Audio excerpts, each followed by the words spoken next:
Forest checkpost যেন টাকার machine.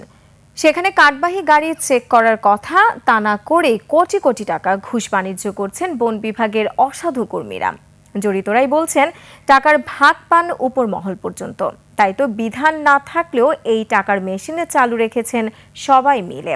Gazipur প্রতিনিধি অপূর্ব রায়কে সঙ্গে নিয়ে বনের দুর্নীতি অনুসন্ধান করেছেন আলী আহমেদ। ওয়ালটন এখন দেশের সীমানা পেরিয়ে পৌঁছে গিয়েছে 50টিরও বেশি দেশে। ওয়ালটন, ঘরে ঘরে বিশ্বজুড়ে। সন্ধ্যার পরপরই দীর্ঘ অনুসন্ধানের মাঠের চিত্র দেখতে বের হয় 21-এর টিম। নিজেরা একটি কাঠবাহী ট্রাকে উঠে পৌঁছায় ফরেস্ট চেক স্টেশনের কাছে। নিয়ম অনুযায়ী গাড়ি চেক করার কথা থাকলেও ধারে কাছেও আসে না বনকর্মীরা। অলিখিত নিয়ম অনুযায়ী বাধ্য হয়ে 2050 টাকা এবং একটি কাগজ হাতে নিয়ে স্টেশনে যায়। সাথে সাথে হাতে থাকা টাকা নিয়ে পকেটে ভরেন একজন, আর স্টেশনে বসা বনকর্মী খাতায় এন্ট্রি করেন গাড়ির নাম্বার, কাঠের ধরন সহ নানা তথ্য। তবে সেখানে কোথাও উল্লেখ নেই টাকার অঙ্ক। টাকা নেয়ার পর টাকা প্রদানকারীকে দেয়া হয় না কোনো রসিদ। তবে কি এই টাকা অবৈধ?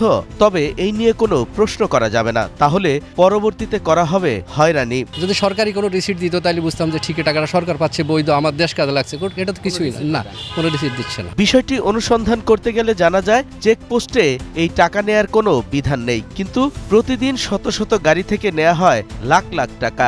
মাসে সেই অঙ্ক কোটির উপরে। বিভিন্ন জায়গায় আপনাদের টাকা দিতে হয়? জি, ফরেস্টের অফিসারদের টাকা দেওয়া লাগে, টিটি করা লাগে। যদি টাকা না দিয়ে যান তখন কি সমস্যা হয়? টাকা না দিয়ে গেলে সমস্যা বলতে আমাদের গাড়ি তো অনেক সময় আটকায় ফেলায়। ফরেস্ট চেকপোস্টে ঘুষের এই লেনদেন খোলামেলা এবং সবারই জানা। শালনার বিটের চিত্রও একই, তবে স্বীকার করতে চান না বনকর্মীরা। ওরা আগে থেকেই এখানকার গাড়ি টাকা 200 টাকা নেয়। দেশের অন্য স্টেশনের চিত্রও একই রকম। প্রশ্ন হচ্ছে, কোটি কোটি টাকা নেওয়া হচ্ছে যার পুরোটাই অবৈধ, সে বিষয়ে কেউ কি জানেন না, নাকি জেনেও ম্যানেজ হয়ে আছে?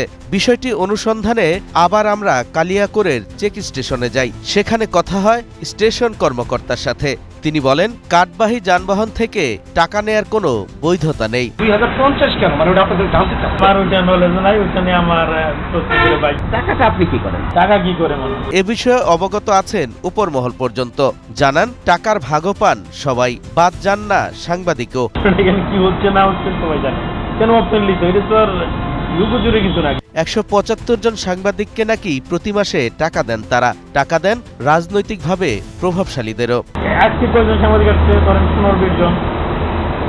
আজকের দিনে কথা বল, কালকে ধরেন 15 জন। প্রেস ক্লাবের সভাপতি গাজীপুর আয়, প্রতিমা যায়, হ্যাঁ, অমক কালিয়াকৈরের অমক প্রেস ক্লাব, কালিয়াকৈর তো আসবে, এটা সবাই আসবে, সবাই আসবে। এই আর কি, আমরা পরে একদিন দিনের চিত্র নিতে গেলে এবার সংবাদ প্রচার বন্ধে কর্মকর্তার নির্দেশে টাকা দিতে চান কর্মীরা।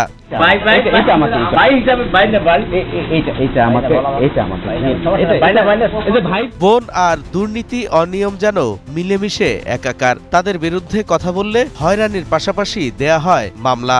ওমান থেকে আসার পরে দেশে এসে শুনি আমার নামে একটা বন মামলা রুজু হয়েছে। পুরো বাউতাবাজি মিথ্যা একটা মামলা দিছে। এই কারণেই আমি তার নামে 3টা নিউজ করছিলাম। বনের অনিয়ম দুর্নীতি নিয়ে কথা বলতে চান না কর্তারাও। প্রধান বন সংরক্ষকের অফিস থেকে 21 টেলিভিশনকে জানানো হয় লিখিতভাবে তথ্য চাইতে হবে, তবে কোনো সাক্ষাৎকার দেয়া হবে না এসব অনিয়ম নিয়ে। আলী আহমেদ, 21 টেলিভিশন।